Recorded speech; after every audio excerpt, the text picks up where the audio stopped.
पश्चिम बंगाल में विधानसभा चुनाव के ऐलान के साथ बीजेपी की मुश्किलें बढ़ने लगी है। बंगाल में होने वाले विधानसभा चुनाव को लेकर ममता बनर्जी की पार्टी टीएमसी और राजद के बीच गठबंधन हुआ। सोमवार को बिहार के पूर्व डिप्टी सीएम तेजस्वी यादव ने ममता बनर्जी से उनके कालीघाट स्थित निवास में मुलाकात की और साथ ही बंगाल में बीजेपी को हराने के लिए रणनीति भी बनाई। तो क्या है पूरी खबर, देखें इस रिपोर्ट में। पश्चिम बंगाल में विधानसभा चुनाव का बिगुल बज चुका है। इसी के साथ राज्य में सियासत भी तेज हो गई है। एक तरफ बंगाल में बीजेपी ने सत्ता में आने के लिए अपनी पूरी ताकत झोंक दी है, तो वहीं कांग्रेस और लेफ्ट अपनी सियासी जमीन को फिर से मजबूत करने में जुटी है। लेकिन सबकी नजर बंगाल के सीएम और टीएमसी सुप्रीमो ममता बनर्जी पर टिकी हुई है।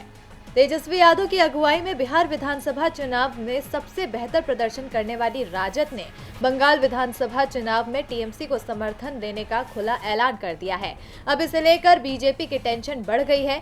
बिहार में तेजस्वी यादव अपनी पार्टी आरजेडी को नंबर 1 बनाने के बाद देश के दूसरे राज्यों में पार्टी के विस्तार की संभावनाएं तलाश रहे हैं।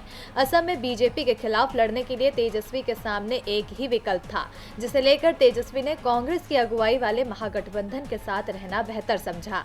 वहीं पश्चिम बंगाल में तेजस्वी के सामने 2 विकल्प थे, पहला कांग्रेस लेफ्ट गठबंधन और दूसरा टीएमसी। इन्हीं दोनों में से एक को चुनना था, लेकिन यहाँ बिहार के पूर्व डिप्टी सीएम ने ममता बनर्जी की पार्टी टीएमसी के साथ जाना उचित समझा। तेजस्वी यादव ने कहा कि हम जानते हैं कि बंगाल में बीजेपी को केवल ममता बनर्जी ही रोक सकती हैं। जहां भी जरूरत पड़े हम ममता जी के साथ खड़े हैं। उन्हें जिताने में हम पूरी ताकत लगाएंगे। भाजपा ने देश के लोगों को ठगने का काम किया है। आगामी चुनाव आदर्शों और मूल्यों को बचाने की लड़ाई होगी। हमारी पार्टी पूरी ताकत से ममता जी को सपोर्ट करेगी। बेहतर ये होता कि अगर कांग्रेस और लेफ्ट पार्टियां ममता बनर्जी की पार्टी टीएमसी के साथ गठबंधन करके बंगाल में चुनाव लड़ती, जिससे बीजेपी को रोका जा सके।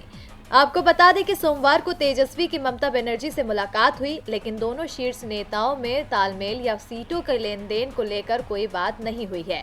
लेकिन तेजस्वी ने बिना शर्त टीएमसी के साथ चुनाव में जाने की घोषणा कर दी, जिसे लेकर बंगाल में बीजेपी की मुश्किलें बढ़ने वाली है। बंगाल में ऐसी 2 दर्जन से अधिक ऐसे विधानसभा की सीटें हैं जहाँ हिंदी भाषी गैर बंगाली मतदाताओं की तादाद निर्णायक भूमिका में है।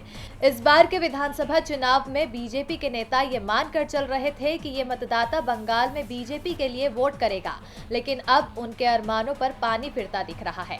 वहीं दूसरी तरफ ममता बनर्जी ने कहा कि लालू प्रसाद यादव का बहुत सम्मान करती हूँ। हम लड़ रहे हैं तो तेजस्वी भाई लड़ रहे हैं, अगर तेजस्वी लड़ रहे हैं तो हम लड़ रहे हैं। ये संदेश बीजेपी को जाना चाहिए। आप जान लीजिए, बिहार में उनकी सरकार नहीं टिकेगी, बंगाल में भी आपको कुछ नहीं मिलने वाला है। टीवी लाइव की रिपोर्ट।